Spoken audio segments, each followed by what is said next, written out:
O meu pai não me ensinou o poder do não. Como é que eu entendia o não dele? O não era um cinturão, era um cipó, era o punho de uma rede, né? Meu pai foi ruim para mim? De jeito nenhum. Meu pai foi um exemplo para mim em muitos aspectos.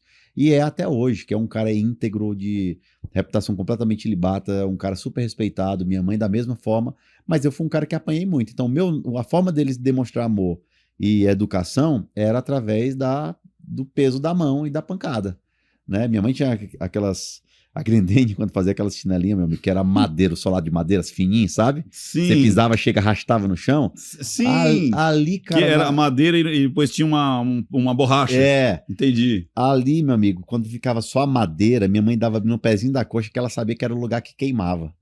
E aí eu apanhei muito na minha infância. Mas, cara, odiei os meus pais por causa disso, muito pelo contrário. Eu entendo que aquela era a forma de educar, porque foi o que eles tiveram na vida deles. Foi o que eles sabiam fazer. Foi o que eles sabiam fazer. Era o melhor das opções que eles tinham. Mas no meio do caminho eu recalculei a minha rota. Então, por exemplo, eu nunca trisquei nos meus filhos. Eu chego pro meu filho e falo, Henry, o não do papai é pra te proteger. O meu sim te promove, mas é o meu não que te protege. Então, quando eu dou um não pro meu filho, ele sabe que é um não educador. Porque se eu não educar os meus filhos dentro de casa, o colega de escola dele vai educar. E eu não sei o que ele vai ensinar para ele. Então, ou eu oriento o meu filho dentro de casa, e eu falei no outro podcast agora sobre isso, que ele perguntou, cara, o que é sucesso para você? Sucesso é sucessor. Sucessor é tornar alguém bem-sucedido. Bem-sucedido é quando alguém vai me suceder e ser melhor do que eu. Quem são essas pessoas? Meus filhos. Se meus filhos chegarem à maioridade, saírem de casa e não forem melhor do que eu e a mãe deles somos, eu fui um fracassado. E isso para mim é o verdadeiro sucesso. Só que quando você vai para a rua e você vê essas pessoas morando nessa condição, Deus, mesmo assim, encontra o sustento de alguma forma para eles sobreviverem. Mas continuar ou não naquele lugar é uma decisão pessoal. É uma decisão.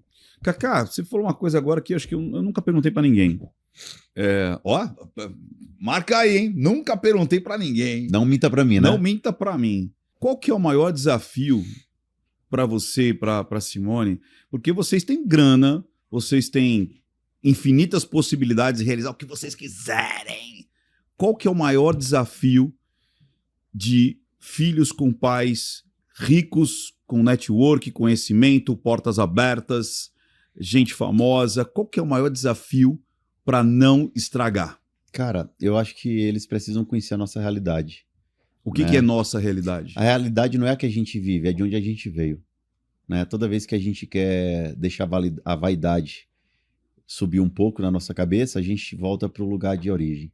Né? Eu sei de onde eu vim, a Simone sabe de onde ela veio, então o Henry conheceu as minhas raízes, o Henry foi lá para o interior da Simone, lá no Ibaí, na casa do tiozinho dela, que mora lá no interior, lá no Chiqueirinho, vendo a realidade que a Simone viveu. Então, por exemplo, o meu filho tem 10 anos de idade, cara. Você pode perguntar aos professores dele, os colegas de escola. O meu filho tem um coração incrível. O Henry tem um coração incrível. Um dia desse, a mãe de um amiguinho dele chegou, né? E ele disse assim, Cacá, eu tô impressionada com o Henry. Eu disse, que foi? Adriana, o nome dela. E aí ela disse assim, o Davi pegou, quebrou um brinquedo dele, que ele gostava muito, e ele começou a chorar. Porque quebrou o brinquedo. E o Henry chegou para ele com os olhos cheios d'água lá e disse assim, ô Davi, fica tranquilo que eu vou pedir o papai para comprar outro para você. E se ele não comprar, eu vou pegar o dinheiro que eu juntei na minha poupança e eu vou comprar. E aquilo ali encheu meu coração de orgulho e eu fiquei com os olhos carregados de lágrimas, porque assim, isso é legal de ver a essência dele, né? O meu filho, em algum momento, eu quis dar tudo para ele. E eu tive um choque muito grande. Porque como eu viajava muito e a mãe viajava muito, a gente achava que podia comprar nossa ausência com presente. Então toda vez que eu chegava de viagem, eu trazia um presente. Só que eu comecei a ver o desinteresse do meu filho pelos presentes. E aí um dia eu fui para a Europa, eu comprei um estacionamento do Hot Wheels gigante, levei para ele, que ele gostava muito. Eu morava em Fortaleza nessa época, montei o estacionamento, pista, carrinho, tudo que tinha direito. Tudo que meu dinheiro podia comprar, eu dava pro meu filho. E nesse dia, Ricardo, ele chegou e eu fico emocionado, cara, quando eu lembro. Ele chegou da escola às 1h30 da tarde. Aí ele me viu, ele, papai, aí foi me abraçar e me deu um abraço bem apertado. Ele olhou assim pra mim, tipo assim, meu Deus, você chegou, cara. E aí disse assim, olha aqui que o papai trouxe. Aí eu mostrei o estacionamento na sala, gigante, mano. E aí eu olhei pra mim assim, eu olhava aquilo ali e disse, eu sou um pai foda, na minha cabeça. Sim. Porra, eu posso comprar o que eu quiser pro meu filho que eu nunca tive. Eu posso proporcionar pra ele. Aí meu filho olha e disse assim, pai, vem cá. E pegou na minha mão, pá. E me levou lá fora de casa. E aí ele pegou uma bola. E aí a gente desceu na grama. Aí ele, bora pai, bora, toca aqui pra mim. olha o estacionamento que o papai trouxe, cara. E eu vi, pai, eu só quero jogar bola com você. Cara, aquilo ali me desmontou. E aí eu vi que eu era um bosta de pai. Por um motivo, né? Eu me considero um bom pai pelas coisas que eu faço pelo meu filho, não de dar, pelos ensinamentos, pelo amor que eu dou pra ele. Ver ele com 10 anos de idade, minha filha com 4, toda hora chegar pro pai e pra mãe e dizer assim: eu amo tanto você. Ontem ele dormindo comigo e disse assim: por que eu te amo tanto, papai? E aí eu olhei pra ele e disse assim: porque o papai também te ama muito. Ele disse assim: mas você nunca vai entender o tamanho do meu amor por você. Putz. Aí eu disse assim: você que nunca vai entender o quanto eu te amo. E aquilo ali, cara. É demais, né?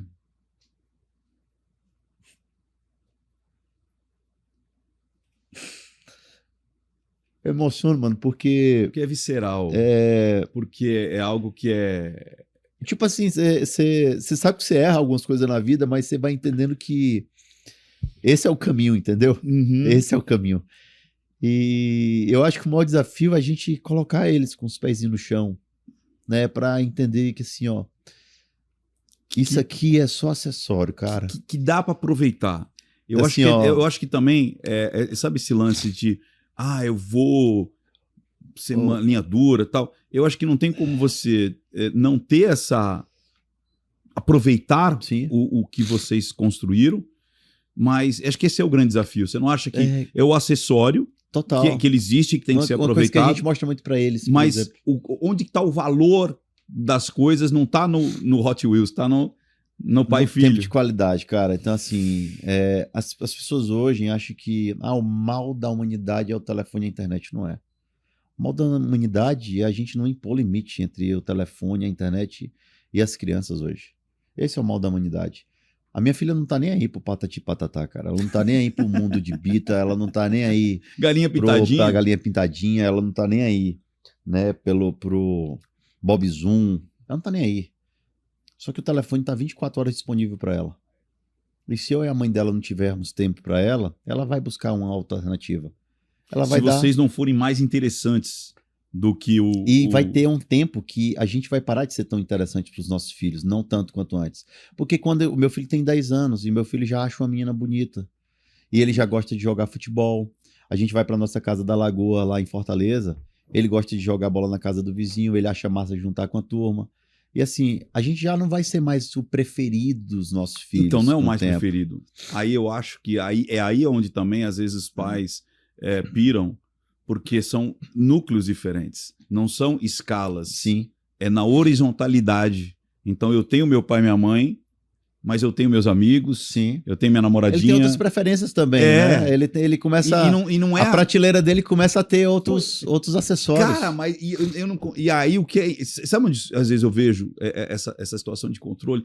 Quando começa a acreditar que é nível assim e não assim. É isso aí. Tá todo mundo no mesmo nível, só que em blocos diferentes. Diferentes. Tanto é que aquele negócio. Uma hierarquia, né? É aquele negócio. Saia da sua.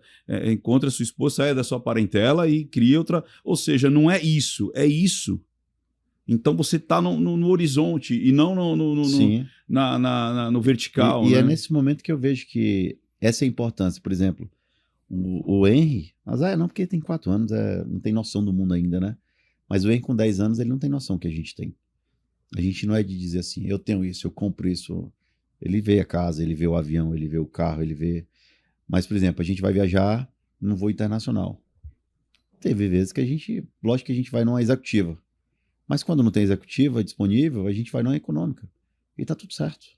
E a gente fala, a gente vai pro mesmo lugar. De uma forma diferente. Mas um dia a gente já viajou assim. E tá tudo certo. Então meu filho não é aquele que não vou na executiva, vou dar um escândalo. Não. Tá tudo certo, pai. Vamos andar num carro bom. Eu tenho um Fusquinha 62, que eu sou apaixonado, né? Vamos andar no Fusca. Tá tudo certo. Tô com a roupa boa, tô com a roupa velha. Tá tudo certo. Eu acho que colocar o pezinho no chão e trazer sempre a realidade...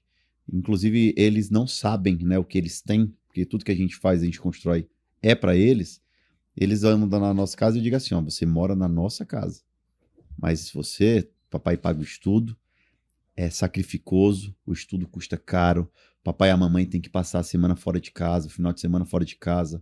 Nossa vida não é fácil do trabalho, né, por mais que é muito mais fácil do que muitos outros trabalhadores, mas a gente também já teve do outro lado e graças a Deus a gente conseguiu vencer.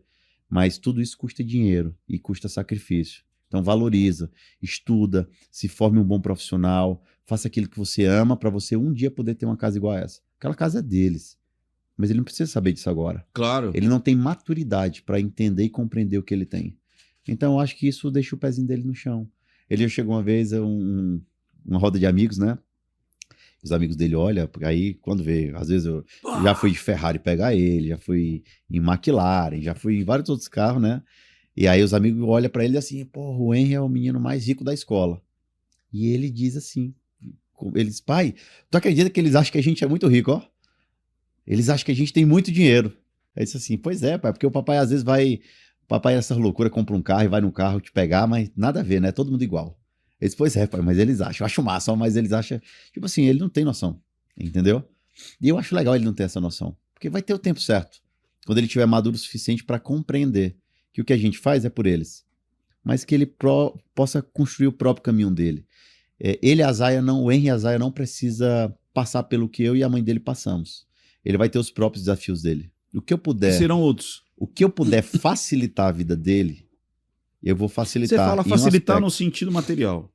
Isso aí, num aspecto. Dar a melhor educação, né? Se ele quiser estudar fora, para ele poder morar num apartamento. Isso ele vai usufruir. Né? Mas para ele crescer na vida, vai ser mérito dele.